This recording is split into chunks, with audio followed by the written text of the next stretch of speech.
thank you for being here and participating in the Sangha. Namo Myoho Renge Kyo.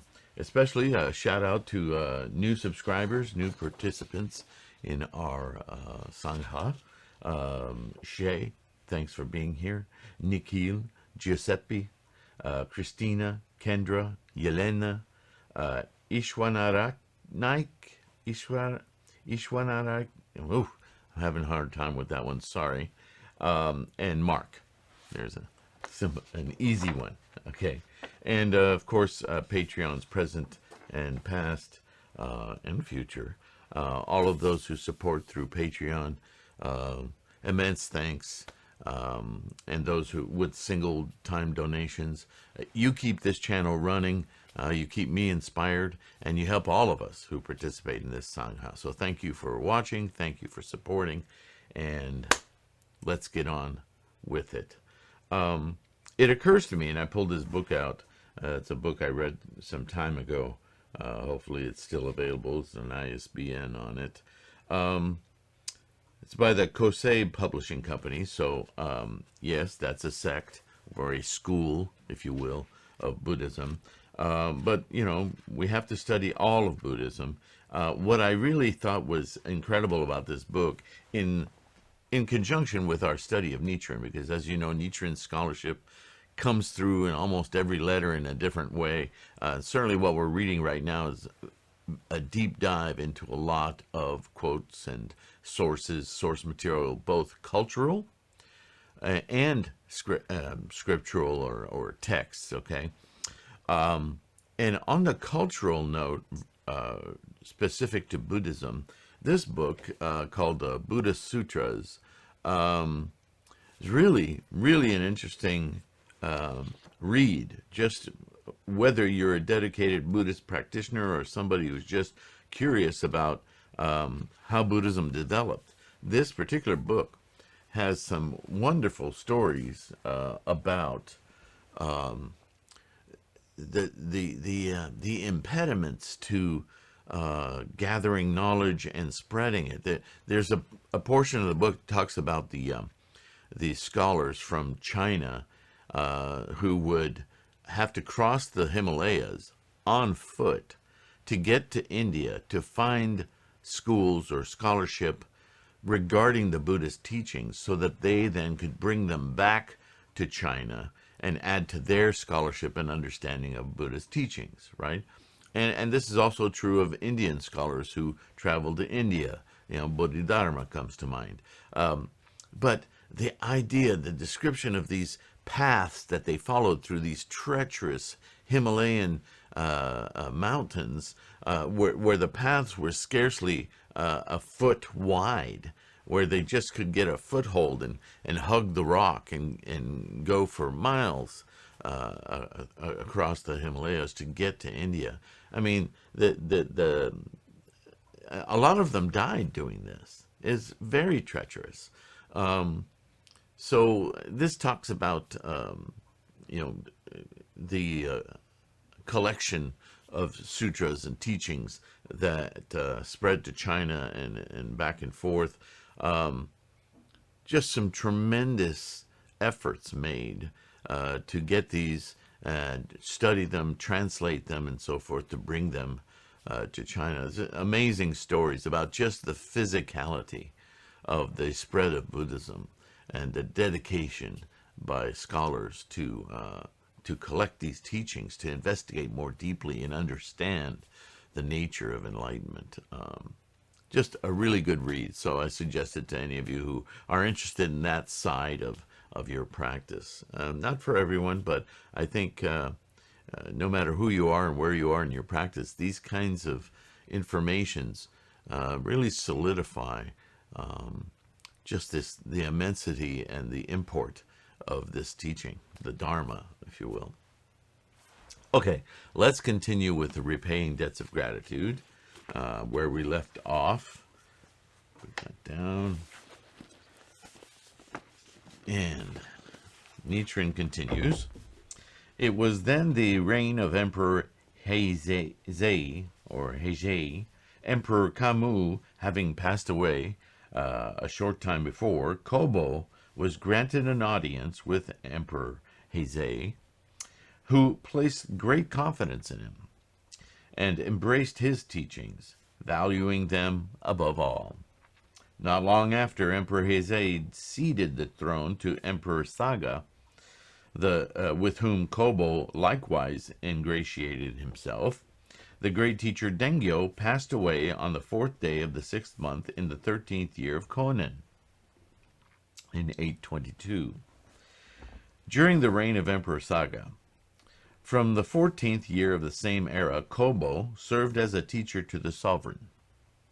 He established the True Word School, was given supervision of the temple known as Toji, and was referred to as the supreme monk of the True Word School. Thus, the True Word, the 8th school of Buddhism in Japan, had its start. Right after Dengyo. It seems like a major regression, but this is the nature of politics and authoritarian governments, right? Kobo commented as follows on the relative merit of the teachings of the Buddha's lifetime. Well, of course, he's got to establish his supremacy, right?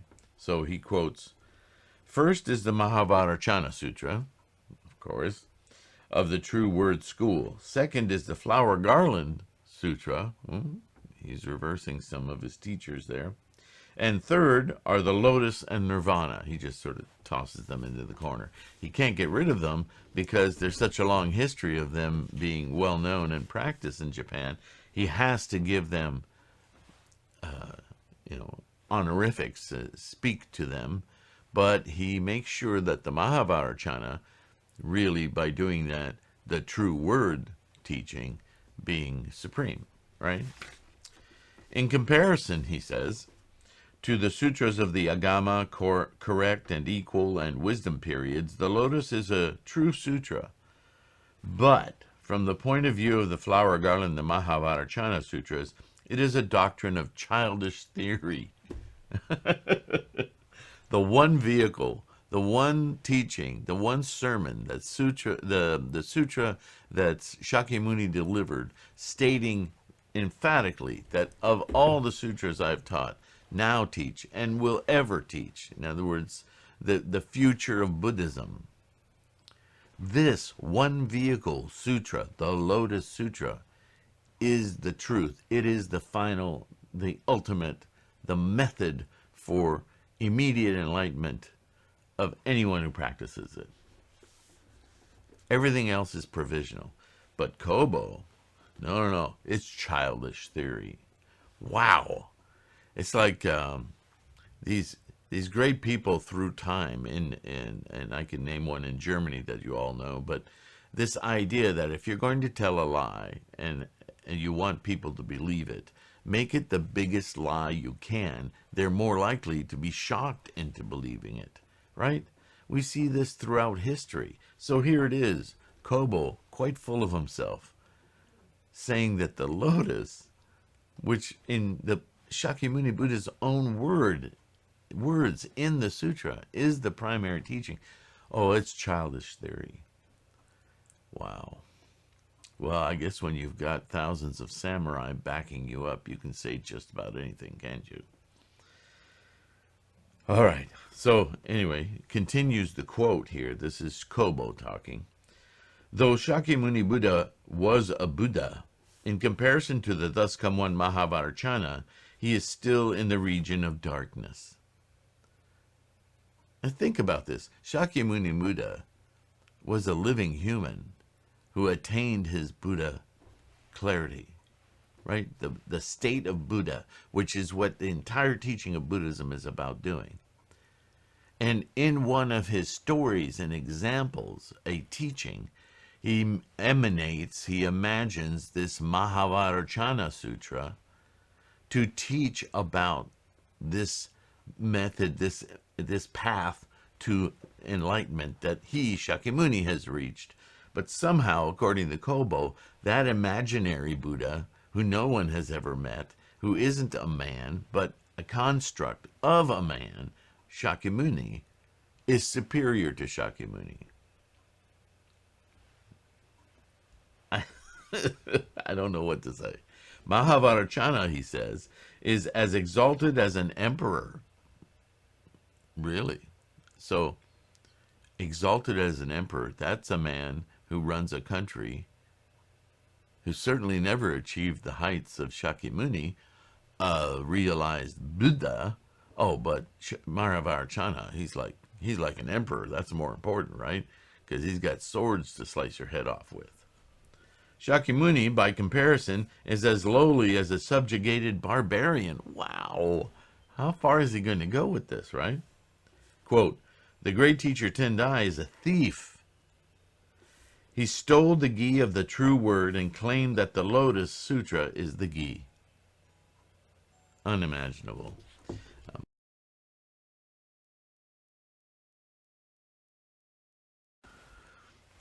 Okay. Where was I? So, Nichiren continues now after all those quotations of Kobo's.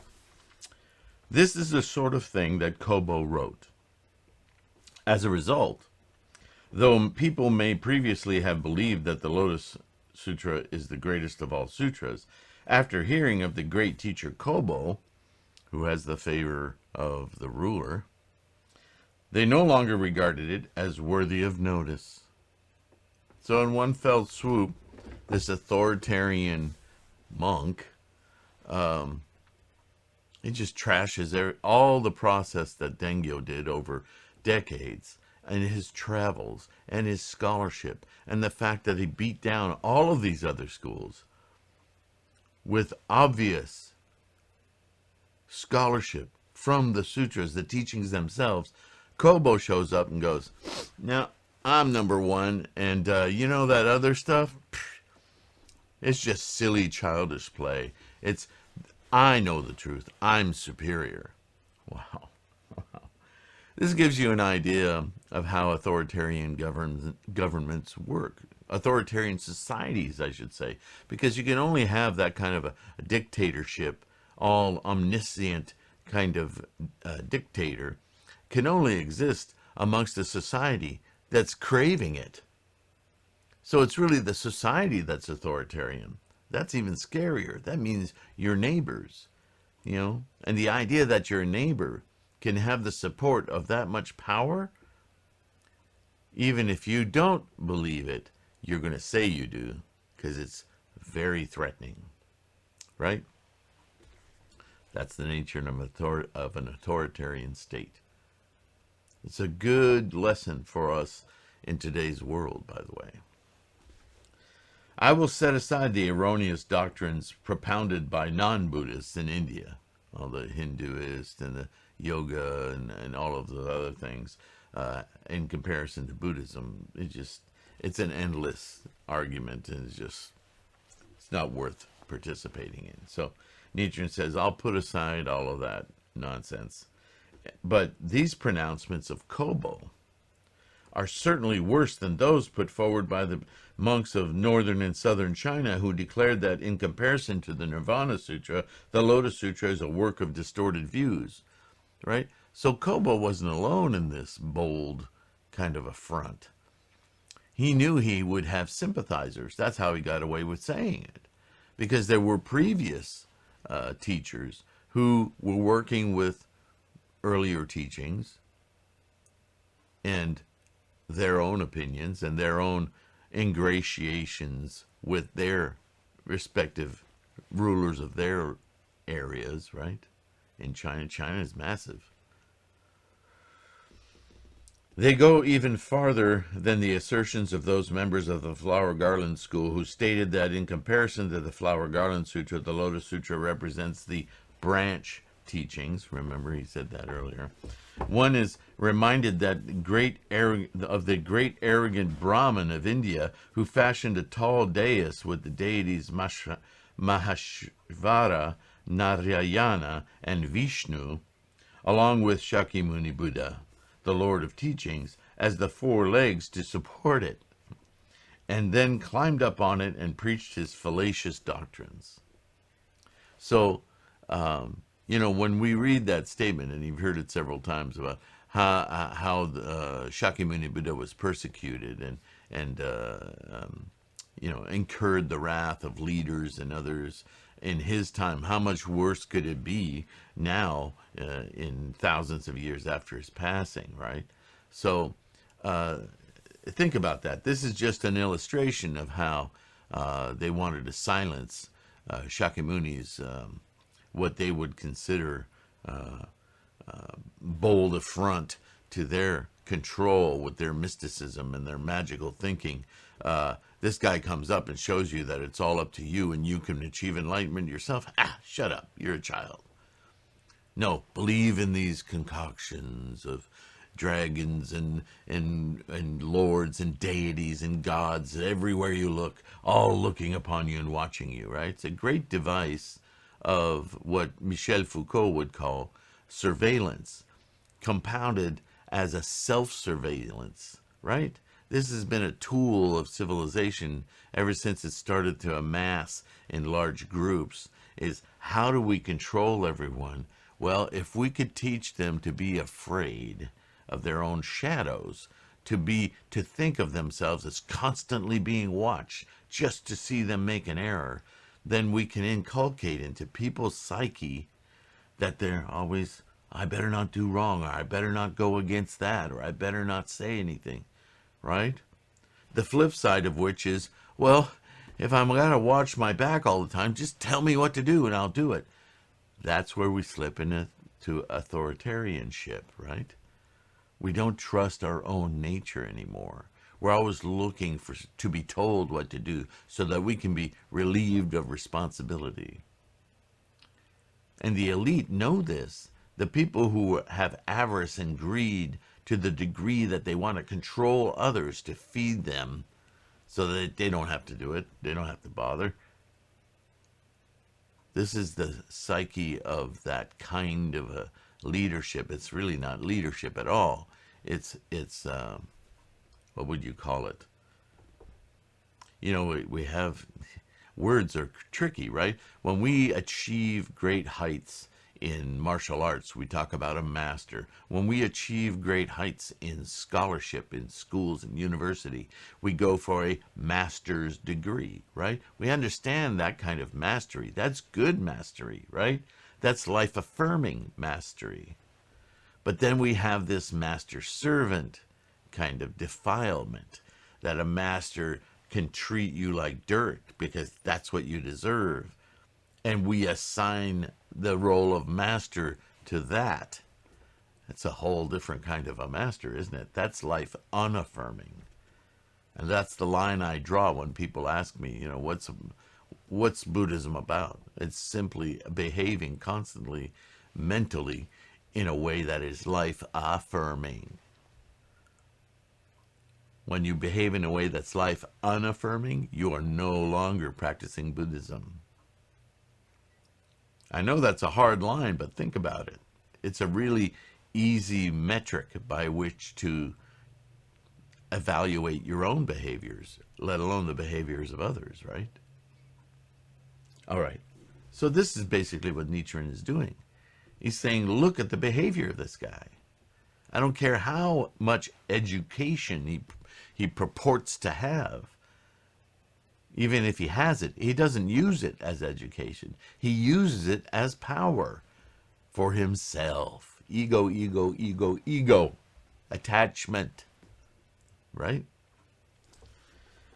He goes on, if only the great teacher Dengyo had still been alive, he would surely have had a word to say on this subject. But now, how could his disciple Gishin, Encho, Jikaku, and Chisho have failed to question the matter more closely? How did they just fall in line with this craziness? That was a great misfortune to the world, indeed. It took the prize of the Lotus Sutra, the method, the simplest method of self-enlightenment, because that gives each individual so much power, doesn't it? It says that ultimately anything we say and the rules we establish, you can pretend to follow, but ultimately in your heart of hearts and your mind of minds, you will know how to achieve your own enlightenment, and you will be someone to reckon with. Somebody who will not fall in line under what we demand of you, because you'll know better. We can't have that. The great teacher Jikaku went to Tang, China in the 5th year of Zhou in 838 and spent 10 years there studying the doctrines of the Tendai and True Word schools. With regard to the relative merit of the Lotus and Mahavajrayana Sutras, he studied under Fa Chuan, Yan Chui, and others, 8 True Word teachers in all, and was taught by them that although the Lotus and Mahavajrayana Sutras are equal in principle, the latter is superior in terms of practice. So this was the trickery that all of them used. Yeah, the Lotus Sutra is really great if you're... It's interesting how double-sided this is.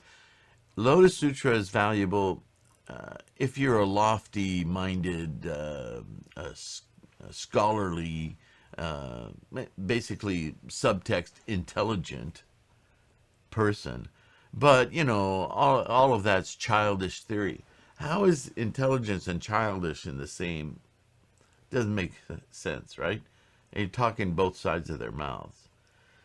And then they say, but Mahavajrayana Sutra, that Buddha that Shakyamuni made up, that Buddha, that sutra, that teaching, that's something we can practice every day, because it's about sticking your hand like this and making this sign and that sign and chanting all these different mantras, and see, it's really mystical and magical. Well, that's the one you can do. How is it superior? How is that going to lead to your enlightenment? Oh, don't worry, it'll come maybe 16 million light years from now for you. You know, when you're reborn 1,000,000 times. Blah. Talk about childish theory, but that's what they were purporting. Nichiren goes on. He also studied under Qi Huan and Kuang Shi and Wai Chuan of the Tendai school. So what gives? And was taught that the Mahavajrayana Sutra belongs to the correct and equal group of sutras that are inferior to the Lotus Sutra. Because if you studied actual Tendai school, it would become obvious. The Tendai school was the major effort in Chinese Buddhism to reorder the entire canon of Buddhist teachings. And the result of that was that it was very obvious that the Lotus Sutra was the culminating teaching. You know, in a way, we owe a lot to Chinese scholarship of the day. But, you know, they couldn't help this Japanese monk who went to China to study and was overwhelmed by whatever, maybe pretty temples or schools, or I don't know. But this teacher, Chikaku, who was originally of the Tendai school in Japan, went to study for 10 years in India and somehow was swayed by the True Word doctrines. On the 10th day of the 9th month in the 13th year of Zhou, he returned to Japan. And on the 14th day of the 6th month of the 1st year of Kasho in 848, an imperial edict was handed down permitting him to conduct the True Word initiation ceremonies. So he established the True Word as the ordination platform for all other head monks throughout Japan. That's basically what that says. Perhaps because he had had difficulty determining the relative merit of the Lotus and Mahavajrayana Sutras when he was studying in China, he proceeded to write a 7-volume commentary on the Diamond Crown Sutra and a 7-volume commentary on the Susiddhikara Sutra, making a total of 14 volumes. The gist of these commentaries is that the doctrines set forth in the Mahavajrayana, Diamond Crown, and Susiddhikara Sutras, and the doctrines expounded in the Lotus Sutra ultimately indicate the same principle. But because of the ritual use of mudras, hand positions, and mantras associated with the former, the three true word sutras just mentioned are superior to the Lotus Sutra. Isn't that what I just said? So, in a way, I will say this, because I've said it before. From the very get-go, Shakyamuni, once he attained enlightenment, was teaching the same thing.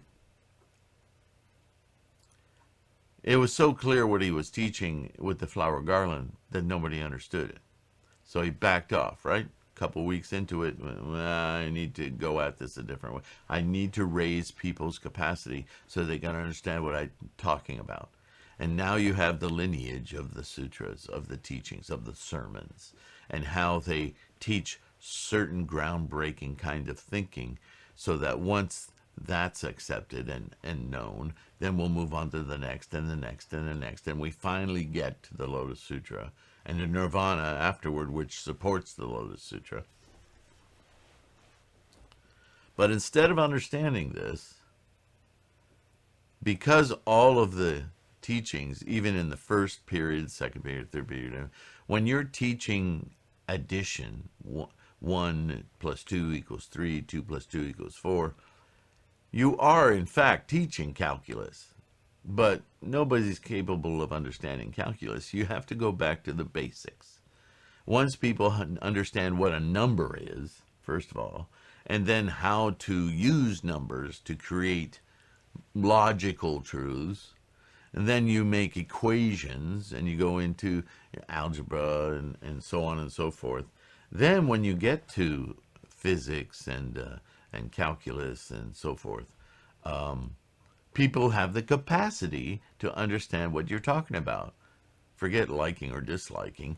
Some people will have a greater capacity or more, will come to it more quickly. But certainly if you don't have a basic concept of what's being done in physics with numbers as a language, if you don't understand numbers, it's all nonsense, right? But one could say that studying algebra for a decade gets you there. It doesn't, but it gets you to a very sophisticated place, doesn't it? But to say that that supersedes calculus and physics, because that's the place of play where all the equations are that you, lowly human, can do, and that other stuff is some lofty, for special people. How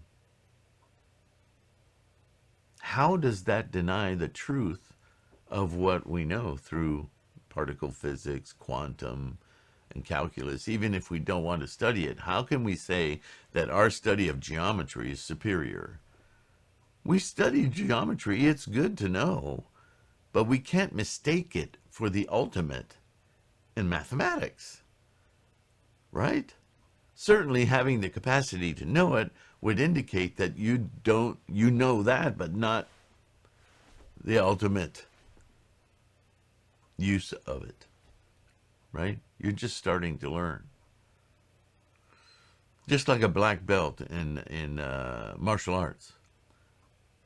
Still many people in the world who are completely ignorant of martial arts, other than knowing it's a martial arts, people fight. Which isn't what martial arts is about, by the way, would tell you up and down a black belt is the mastery of a martial art, which it is not. I will quote a master of mine from decades ago who said, now that you have a black belt, you are ready to learn. A black belt means you've accomplished the basics. You understand the mind-body dynamics. Now, how do you apply them? Now you're on your journey to some level of mastery. Remember what I said earlier about masters, that word? So, yeah, it wouldn't be too difficult to manufacture this argument that Kobo and others have made, or Jikaku takes on the mantle of saying, yeah, the truth of Buddhism is in these he doesn't say inferior, but these provisional teachings, they're the ones you should do. That Lotus Sutra, that's just, that's for snooty people. It's an amazing argument, but I keep restating it because I think there's a lot of examples in our daily lives where we've encountered that. Right? Just do this. This works for you. You don't need to do that. No, you don't need that. Right? Just like schooling. Certain areas of this country, the United States, parents don't want their children to become scholars because they'll feel embarrassed. No, play football. Be a good baseball player. I'm not saying all parents are like that. I'm just saying that stigma is there. Right? Don't be too smart. It's in our DNA. It's really sad to think about that, but it's true, isn't it? The idea that our children would surpass us would seem to be the rhetorical goal. I want you to have it better than I did. I want you to succeed more than I did. And I totally believe that most parents are like that. But there's certainly a lot of parents who would rather their children didn't make them look bad. As sad as that is, it is a truth. All right, let's continue a little further before I run out of time here. In essence, Nichiren writes, this agrees exactly with the view of Shanwu Wei, Jing Kang Chi, and Pu Kung set forth in their commentary on the Mahavajrayana Sutra. But perhaps Jikaku still had doubts in his mind. Or perhaps, having resolved his own doubts, he wished to clear up the doubts of others. In any event, he placed his 14 volumes of commentary before the object of devotion in the temple where he had resided, and made this appeal in a prayer. And you've heard this one before, but... Quote, though I have written these works, the Buddha's intention is very difficult to determine. Are the Vajrayana Sutra and the other two True Word Sutras associated with it superior? Or are the Lotus Sutra and the two sutras associated with it to be ranked higher? So he set about to meditate on this because, obviously, as Nichiren is pointing out, he was doubting the rhetoric of his teachers. Wasn't sure if he should adopt it. So that's to his credit, right? While he was earnestly meditating in this matter on the 5th day, early in the morning, at the time of the 5th watch, a sign suddenly came to him in a dream. He dreamed that the sun was up in the blue sky and that he took an arrow and shot it. The arrow flew up into the sky and struck the sun. The sun began to roll over and over, and when it had almost fallen to the earth, Jikaku woke from his dream. I have very distinct feelings about that visual dream and what it would mean to me. No less a vision that not the sun, the source of life on the planet, the source of heat, the source of plants growing, the source of all of this energy being shot and killed, bringing on nothing but darkness. I don't see how I could see that in any kind of a positive, oh, here it comes, wait for it, a positive light. Sorry, that pun just came to me, but I couldn't stop. I couldn't hold it back. How could shooting the sun out of the sky make me feel like I was doing something correctly? Right? And yet, Nichiren goes on, delighted, he said, Jikaku, I have had a very suspicious or auspicious dream. These writings in which I have declared that the True Word Sutras are superior to the Lotus according to the Buddha's will, accord with the Buddha's will. Man, he really must have wanted to believe in himself to interpret that dream as justification for his commentaries. I don't understand how he saw it that way. Nevertheless, evidently he did. He then requested that an imperial edict be issued to this effect, and he disseminated his teachings throughout the country of Japan. Because my teachings knocked the sun out of the sky.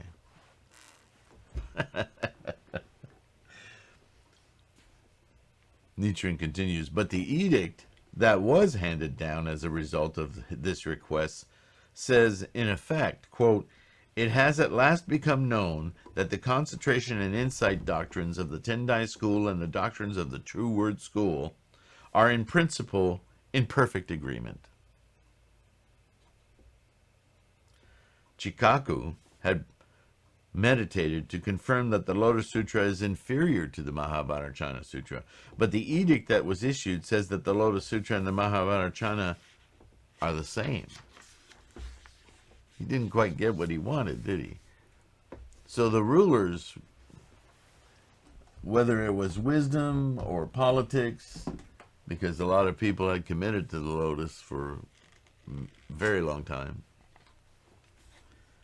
maybe they weren't willing to acquiesce completely to Chikaku's demands, but they afforded him equal status. Interesting.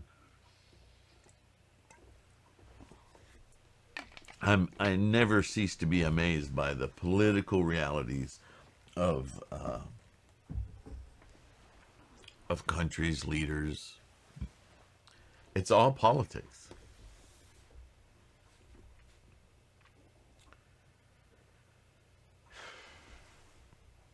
So, we'll continue a little bit further. Now he's going to talk about the great teacher Chisho. In his youth in Japan was a disciple of Reverend Gishin. The great teacher Encho, the superintendent, or Kojo, and Chikaku. Thus, he received instructions in both the exoteric and esoteric doctrines as they were taught in Japan at the time. But presumably because he was in doubt as to the relative superiority of the Tendai and True Word schools, he journeyed to China to find out for himself. He arrived in Tang, China, in the second year of Ninju, in 852, where he studied under the True Word monks Fa Chuan and Yuan Cheng. In general, their teachings accorded with the view held by Chikaku. Of course it did, because Chikaku went to the same teachers. True Word teachers. And, namely, that the Mahavajracana Sutra and the Lotus Sutra are equal in terms of principle, but that the former is superior in terms of practice because of the mudras and mantras and the mysticism. Chisho also studied under the Reverend Yang Xu of the Tendai school, who taught him that with regard to the relative merit of the True Word and Tendai schools, the Mahavajracana Sutra of the True Word school cannot compare with the Flower Garland and Lotus Sutras. So, a directly opposite teaching, right? So which way is Chisho going to go? After spending 7 years in China, Chisho returned to Japan on the 7th day of the 5th month in the first year of Konjan in 859. In his Essentials of the Mahavajracana Sutra, Chisho states, quote, even the Lotus Sutra cannot compare to the Vajracana Sutra, much less the other doctrines, end quote. Well, I guess we see the way he went. In this work, therefore, he argues that the Lotus Sutra is inferior to the Mahavajracana Sutra.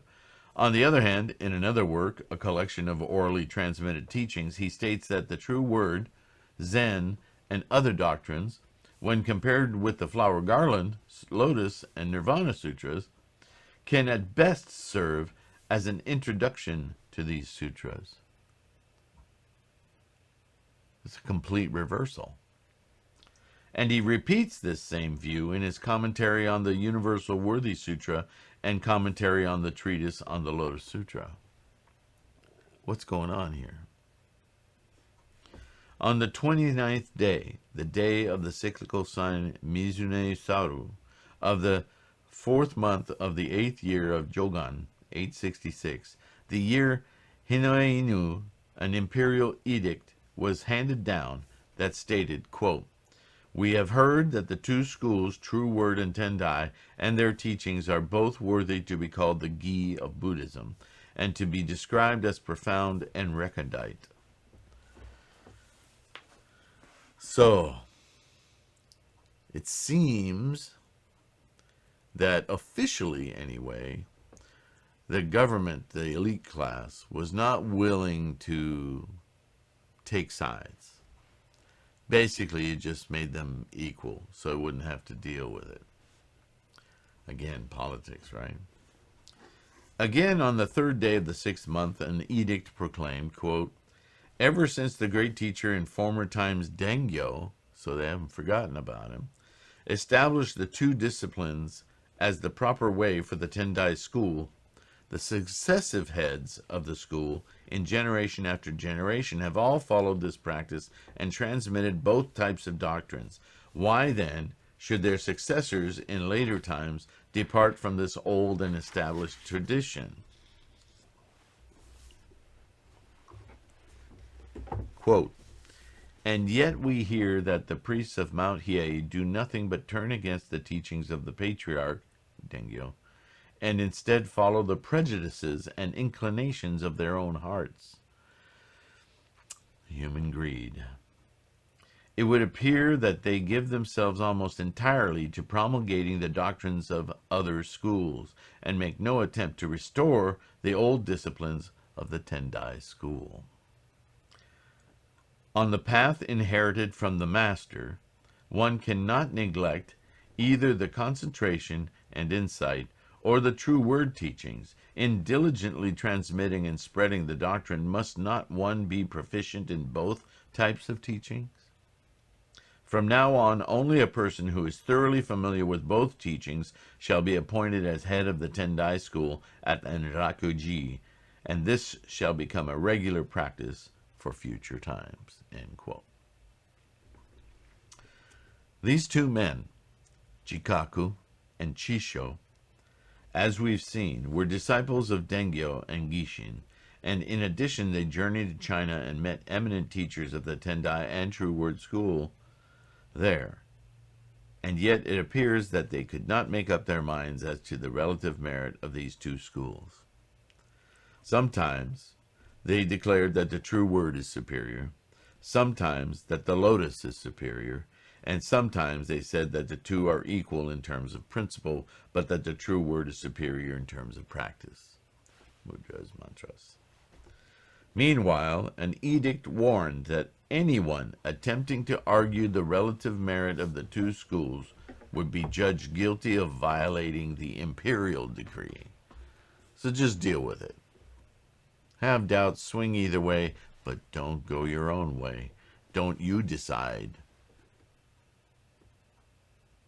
We'll take your life. We won't tolerate it. Be undecided. Be confused. That's the way we like it. Wow. A little bit more. These pronouncements of Jikaku and Chisho were clearly inconsistent, and it would appear that the followers of the other schools placed no trust in them whatsoever. Nevertheless, an imperial edict, as we have seen, states that the two schools are equal, putting this forward as a doctrine of the Tendai patriarch, the great teacher Dengyo. But in what work of the great teacher Dengyo is this view to be found? This is something that must be looked into carefully. For me, Nichiren, to be challenging Jikaku and Chisho because of their doubts over the matter pertaining to the great teacher Dengyo is like a person confronting his parents and arguing with them over who is older, or a person confronting the deity of the sun and claiming that his own eyes shine more brilliantly. Nevertheless, those who would defend the views of Jikaku and Chisho must produce some sort of clear scriptural evidence to support their case, because there isn't any. Only if they do so can they hope to gain credence for such views. So it would seem, so far, that in this portion of this Gosho, Nichiren, as It would seem that maybe he's abandoned the idea of gratitude, debts of gratitude. But in fact, he's digging in much deeper, showing that these are trends that occur throughout civilization, throughout generations, from teacher to teacher. That these people, Chikaku and Chisho, they're no longer paying any kinds of respect for their learned teachers. They've gone to China 7 years, 10 years, studied, and they're so incapable of making up their own minds and looking at the evidence of the teachings themselves. It's clear. This is all that Nichiren does. He says, look, it's right here. But these guys are so influenced by fear and a desire for power to ingratiate themselves with the imperial rulers. They more fear to contradict traditions and the old guard than they do to stand on their own as true Buddhists and stand up for scholarship and the truth, the obvious truth. They won't do it. They're too chicken, you know what. They're political animals. And their greed and fear, their authoritarian mindset, they went and studied with an idea that they'll find some justifications in their study so that they don't have to be responsible for a freaking opinion. The mistake that they make is that they're producing opinions. You don't need an opinion. When you read the Lotus Sutra, it's a very convincing document of the sure and only method to attain immediate and full enlightenment in this lifetime. And the more you study of Buddhism, the more clear the Lotus Sutra becomes that ultimate teaching. I would, and I think Nichiren would say, they knew this. If with all that study they did, they knew this. But unfortunately, a lot of what they studied was rhetoric. How to make a convincing argument to be the favored son, to be the one in power, to keep the people appeased and controlled. Politics, governance, that's what's happening here. And Nichiren is right to say, if you're going to stand up and say, no, look, the emperor's naked, the bowl is empty, there's no question about that, it's obvious, a lot of people are going to want to shut him up. And Nichiren has shown this in many letters. Don't be discouraged by the fact that I'm being banned and what's the word? Sent to Sado Island or threatened with death. It's just proof. It's proof that I'm showing you the truth. Because the powers that be are corrupt. They don't want to hear this. Because it doesn't help them control you, us. To give you a teaching that makes it very clear that your life is all up to you. It's your mental construct. No matter what your condition in life, your economic reality, all of those sufferings and everything that you experience are the result of attachments to ideas that you have about your situation. Namu Myoho Renge Kyo will clear that fodder up so you can see the core of your life and the core of the amazing truth of your manifestation of your life without fears and greeds and attachments, just clarity. Namu Myoho Renge Kyo. No matter what your station in life, what your skin color, what your economic reality, what your flag is, all of those are temporary fleeting situations. Your life, your real life, the process that you're experiencing is everything. And it is everywhere. You simply need to refocus your mind on that. And everything else will fall away. It will be tolerable because it is impermanent. It has no reality of its own. It only exists in your mind. Namo Myoho Renge Kyo. What a tough thing to hang on to. This is why we practice every day, to keep awakening that, keep learning that, keep inculcating it into our daily lives. Nichiren has said several times in different letters, I am living Myoho Renge Kyo moment to moment. What an amazing life. All right, I'll leave you on that note. We're making progress through this very long and involved Gosho. I hope you're sticking with it. And again, I can't tell you how much I appreciate your participation in this. Thank you so much. Have a great, great day, week, life. Strengthen your practice and keep your health strong. Take care. See you in the next one. Bye-bye.